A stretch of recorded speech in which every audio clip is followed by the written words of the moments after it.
Alors un bienveilleur, c'est quelqu'un qui va être disponible pour les personnes qui traversent des difficultés, que ça soit pro ou perso, et qui va être le relais avec un réseau de personnes plus qualifiées, comme par exemple la médecine du travail ou les assistantes sociales.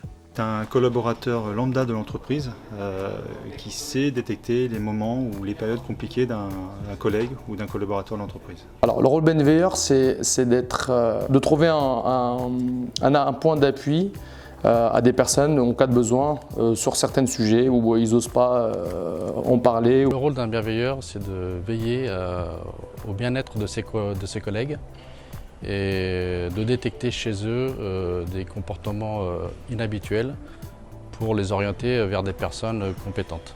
Alors pour moi, les qualités d'un bienveilleur, c'est d'être ouvert d'esprit et sensible aux autres. Ensuite, c'est être à l'écoute active, mais surtout sans porter de jugement.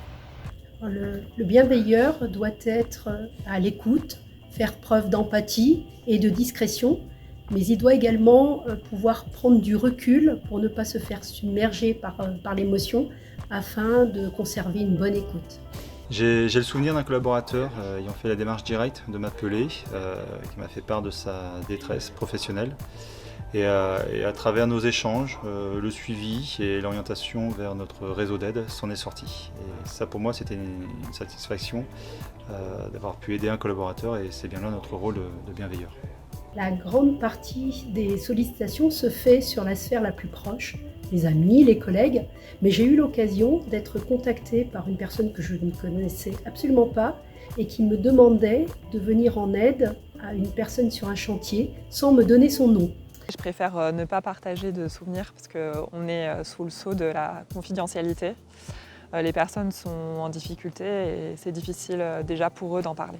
Je ne vais pas rentrer en détail, mais globalement, c'est des personnes où j'ai pu relier une solution qui ça a leur changé leur vie et puis que l'entreprise elle a pu les épauler, bien sûr. Alors le message que j'aimerais passer, c'est de ne pas hésiter à franchir le pas et de passer un coup de fil au bienveilleur. Il vaut mieux alerter tout de suite que d'attendre et de laisser empirer les choses. Pour moi, le message à passer, c'est que les bienveilleurs sont présents en toute confidentialité pour vous écouter, vous aider et vous orienter vers les instances. On n'a pas de quota ou quoi que ce soit, on est là vraiment pour relier certaines informations ou aider certaines personnes en cas de besoin. Et bien sûr, c'est vraiment avec la volonté et avec les étapes clés, bien sûr avec les personnes. J'ai un message à faire passer aux collaborateurs, je leur dirais d'être attentifs aux autres et de surtout ne pas hésiter à prendre des nouvelles de ses collègues, de ses amis, mais également de la famille. Ayez les yeux ouverts. Un bienveilleur ne vous jugera pas, il sera là pour vous accompagner, il ne faut pas avoir d'inquiétude par rapport à ça. Et le réflexe, c'est vraiment d'appeler. Mon message, n'hésitez pas à nous solliciter, nous sommes neutres, nous ne rendons compte à personne, tous les sujets peuvent être abordés, ne gardez rien pour vous, parlons-en. Si vous traversez une période difficile, n'attendez pas qu'il soit trop tard, venez nous voir, on est là pour vous.